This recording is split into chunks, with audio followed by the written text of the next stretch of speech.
second. Guys? Oh yeah, it's pretty much answered. Unless you got an opinion on this one. No, I mean I just kind of jotted in. I think you guys handled it quite nicely. Next one, then.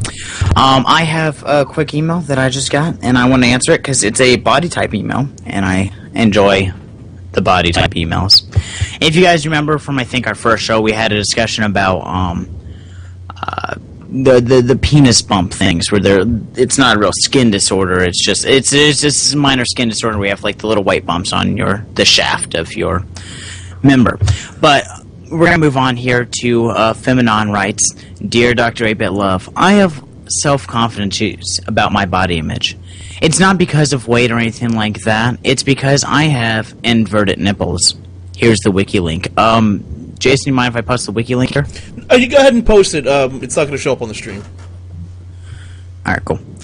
Oh, shoot. I didn't mean to do that. I did in the actual chat. It's just a Wikipedia link. It's fine. It's perfectly safe. Sorry about that. If you want to delete it, delete it. But, here is the question. I've never been intimate with a man because I'm nervous and worried about the reaction, and corrective surgery is too expensive. Sincerely, Nip Less. Here's the thing. Inverted nipples isn't too big of a deal.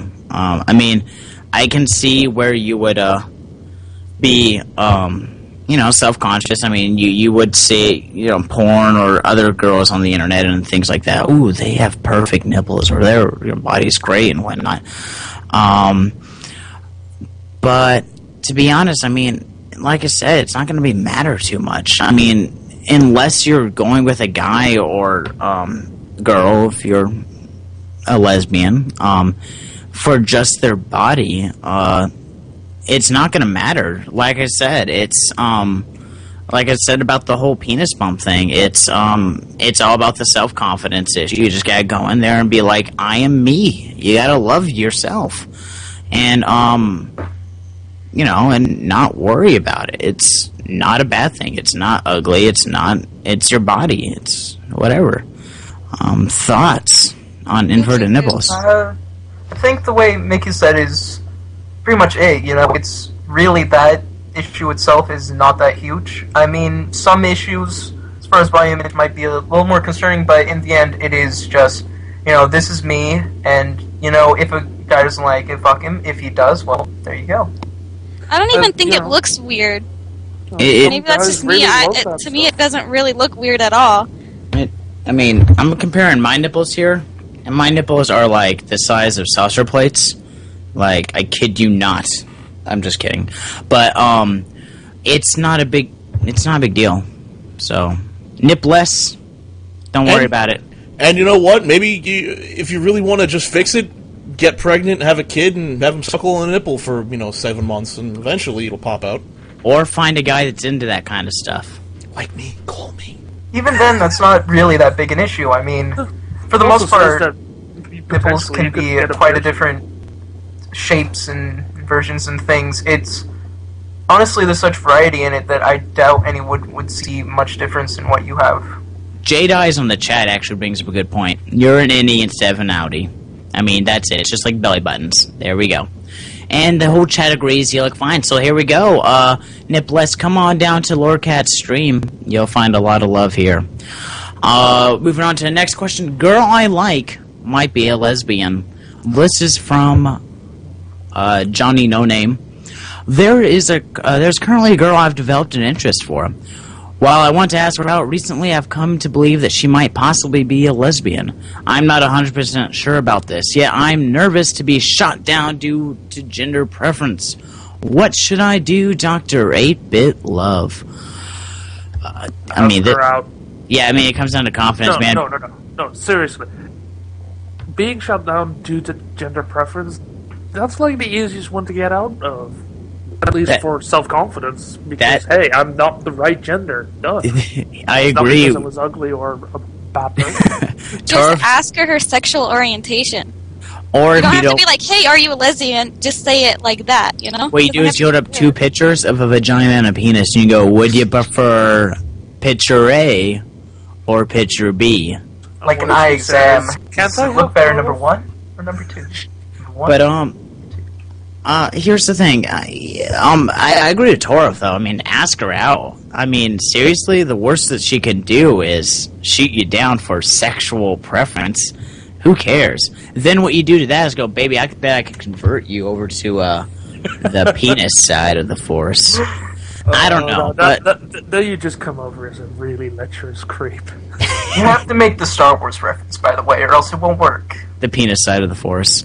I mean, it's not like it's the light side or the dark side. It's the penis side and the vajayjay side.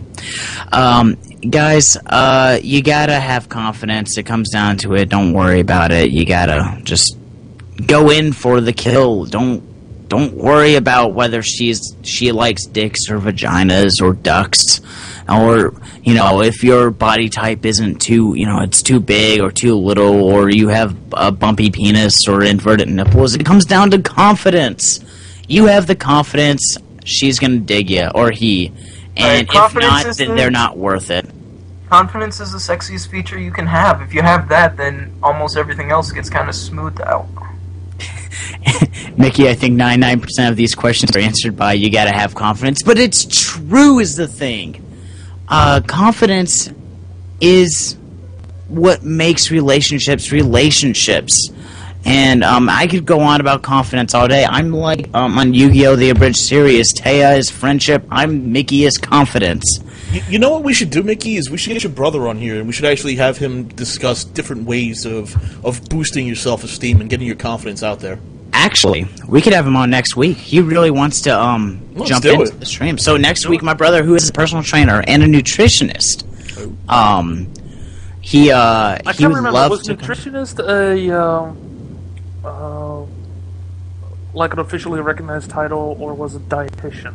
I think it's I think it's was the one. Dietitian is the terminology people with doctorates use. He has a bachelor's degree in food and science. That's food nutrition science is the technical term. Is what his degree is in. Yeah, nutritionists are able to basically discuss the science behind nutrition. Dietitians, the ones who actually look at your eating style and try to prescribe for your body. They're actual they're doctors. Here, I'm posting a link in the chat and in the thing. My brother is, like I said, he's a personal trainer. He loves working out, and he is a motivator. Like, he really is. He'll sit there and he'll say, "Hey, you may be large, but you know what? We're gonna get you in shape if you're willing to put the work in." So, and also, I've said this before. Send him a message. His email's in there. It's info@foodandfitnessonline.com or something like that. But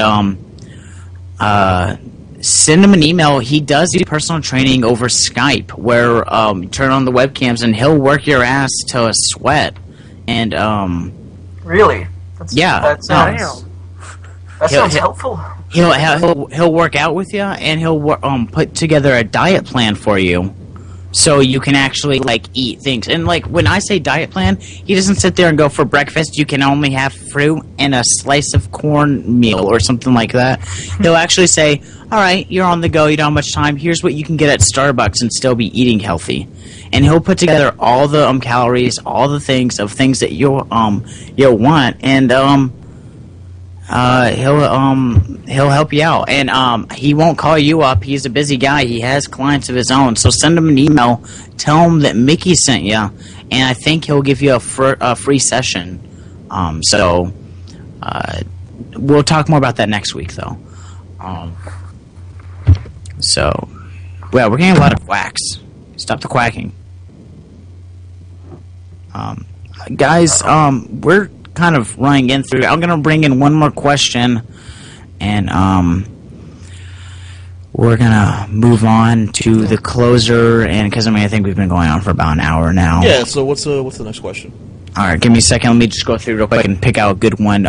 Jason, stall for me. Hello, my baby. Hello, my darling. Hello, my ragtime gal. Baby, you light my fire. Something else goes here. I haven't heard that song in forever. If you refuse me, honey, you lose me, then I'll be all alone. And baby, telephone and tell me I'm your own. And on that note, I'm back with the final question. This one, actually, I just read through, and it's hit a little bit of a personal note for me, so I really want to bring it on here. It's Hey 8-Bit, Jason, and Nurse Joy. You guys rock, and I love this show. I enjoy being single because it has its perks.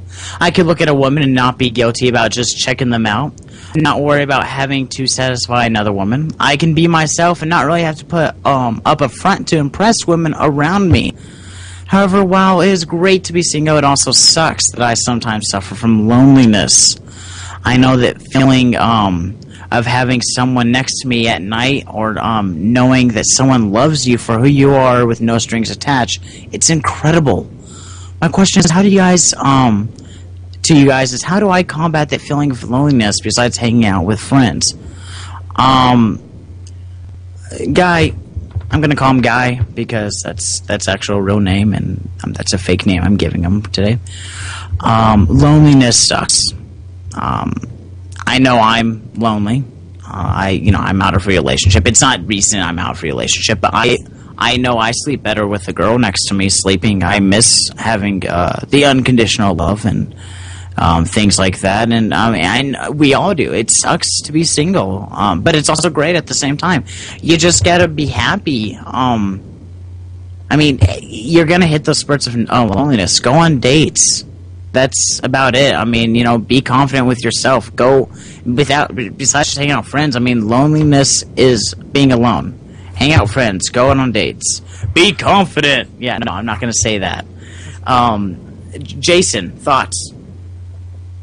Well, the problem with being lonely is it's actually a sign of depression. So, if you're the type of person who actually does get depressed, this might be one of the things you want to talk to your doctor about.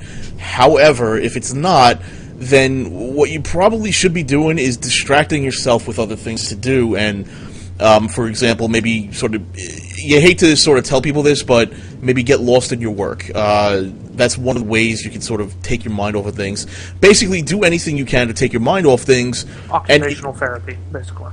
You could do that, yeah. Basically, you could do that. You can take up another hobby type of thing. You can, you can look out. Like, for example, one of the things I'm doing right now is I'm looking to get my ham radio license. It's nothing, it's nothing special. It's a really geeky thing, but that's my thing. I'm a dork. I love that stuff. Look into that sort of thing. If you like, if you've never flown a kite before, try flying a kite. Eventually, you sort of get over it, and then you'll get back into the whole dating scene on your own pace. I gotta agree with the hobbies thing. Something that I was going to suggest as well was try to break out of your comfort zone a little bit. Because if you're stuck in your comfort zone and where you're